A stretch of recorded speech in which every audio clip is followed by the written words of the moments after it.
आज जब हम सोशल मीडिया खोलते हैं तो लगता है जैसे हर दूसरा पोस्ट ये कह रहा हो कि एंशिएंट इंडिया के पास मॉडर्न साइंस से भी ज्यादा एडवांस्ड नॉलेज थी, कि हमने aircraft, plastic surgery, nuclear power और स्पेस ट्रेवल सब कुछ हजारों साल पहले ही डिस्कवर कर लिया था। लेकिन असली सवाल ये नहीं है कि हम अपनी हिस्ट्री पर गर्व करें या ना करें। असली सवाल ये है कि क्या हम अपनी हिस्ट्री को सच के साथ समझ रहे हैं, क्योंकि किसी भी सिविलाइजेशन को समझने का सबसे ईमानदार तरीका होता है एविडेंस के थ्रू, ना कि ब्लाइंड बिलीफ के थ्रू। इसीलिए आज हम एंशिएंट इंडियन नॉलेज को ना तो बिना सवाल के ग्लोराइज करेंगे और ना ही डिमिस करेंगे, बल्कि हर क्लेम को मॉडर्न साइंस, आर्कियोलॉजी और पीयर रिव्यूड रिसर्च के लेंस से देखेंगे। सबसे पहले योगा से शुरू करते हैं, जिसके बारे में हजारों सालों पुराने टेक्स्ट जैसे योगा सूत्र, उपनिषद और भगवत गीता ये कहते हैं कि योगा सिर्फ फिजिकल एक्सरसाइज नहीं, बल्कि एक ऐसी प्रैक्टिस है जो इंसान के माइंड, इमोशंस और कॉन्शियसनेस पर डायरेक्ट असर करती है। और इंटरेस्टिंग बात यह है कि मॉडर्न न्यूरोसाइंस ने जब इस क्लेम को टेस्ट किया तो fMRI और EEG स्टडीज में ये पता चला कि लॉन्ग टर्म योगा और मेडिटेशन प्रैक्टिस करने वालों के ब्रेन में हिपोकैम्पस और इंसुला जैसे रीजन्स में ग्रे मैटर का वॉल्यूम बढ़ता है। प्रीफ्रंटल कॉर्टेक्स ज्यादा एक्टिव होता है, जो decision making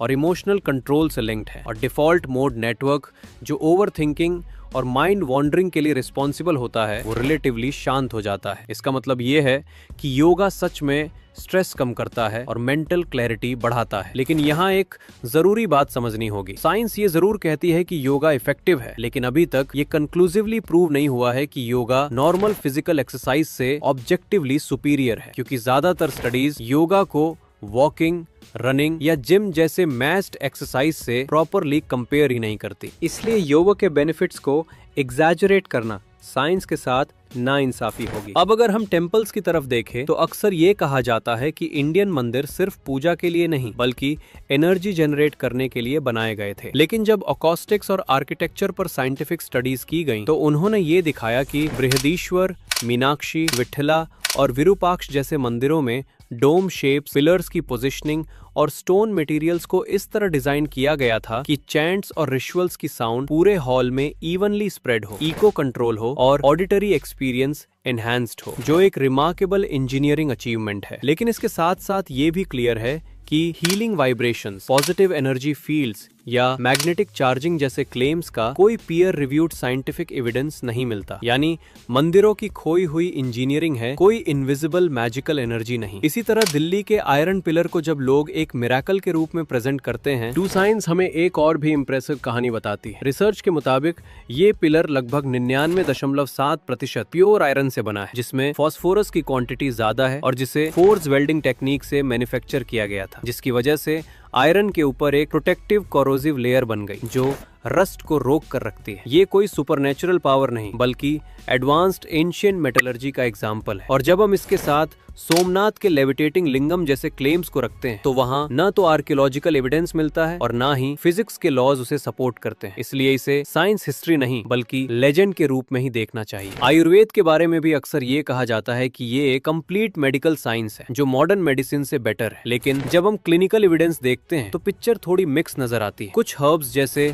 ashwagandha anxiety reduction में मदद करती है, ब्रह्मी कॉग्निशन इंप्रूव करती है और कुरकुमिन के anti inflammatory effects scientifically documented है। लेकिन आयुर्वेद पर होने वाली ज्यादातर स्टडीज छोटी सैंपल साइज वाली है, उनमें स्टैंडर्डाइजेशन की कमी है और काफी रिजल्ट्स इंक्लूसिव है। इसलिए आयुर्वेदा को यूजफुल कॉम्प्लीमेंट्री सिस्टम के रूप में देखा जा सकता है, पर कैंसर, इन्फेक्शियस डिजीजेस या इमरजेंसी मेडिसिन का रिप्लेसमेंट नहीं। अब बात करते हैं वैदिक मैथमेटिक्स की, जिसे अक्सर ये कहकर प्रमोट किया जाता है कि वेदास में डायरेक्टली एडवांस मैथमेटिकल सूत्रास लिखे हुए थे, जबकि हिस्टोरियंस और स्कॉलर्स का क्लियर कंसेंसस है कि जो वैदिक मैथमेटिक्स आज पढ़ाई जाती है वो 20th सेंचुरी में स्वामी भारती कृष्ण तीर्थाजी द्वारा सिस्टमेटाइज की गई एक मेमोनिक और कैलकुलेशन शॉर्टकट बेस्ड सिस्टम है, जो यूजफुल जरूर है लेकिन एंशिएंट वैदिक डिस्कवरी नहीं। और इस सच को एक्सेप्ट करने से इंडियन मैथमेटिक्स कमजोर नहीं होती, बल्कि ज्यादा ऑनेस्ट हो जाती है। इस तरह मंत्रों और साउंड फ्रीक्वेंसीज के क्लैम्प्स को देखें तो न्यूरोसाइंस ये कंफर्म करती है कि मंत्र मेडिटेशन से ब्रेन में अल्फा और थीटा वेव्स बढ़ती हैं, स्ट्रेस हार्मोन्स कम होते हैं और माइंड ज्यादा फोकस्ड और काम होता है। लेकिन ओम की 136.1 हर्ट्ज कॉस्मिक फ्रीक्वेंसी, गायत्री मंत्र के 1,10,000 हर्ट्ज या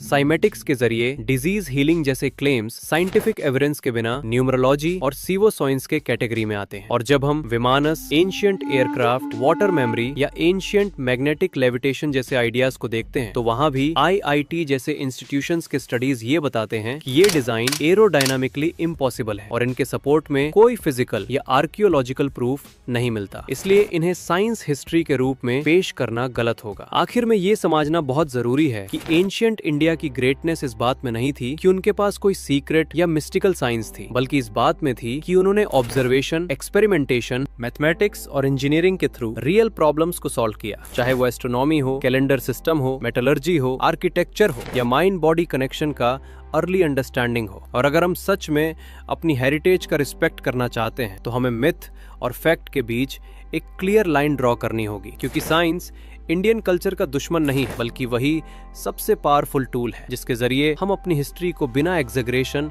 और बिना झूठ के उसकी पूरी डेप्थ के साथ समझ सकते हैं। अगर आपको वीडियो अच्छी लगी हो तो वीडियो को लाइक करो, चैनल को सब्सक्राइब करो।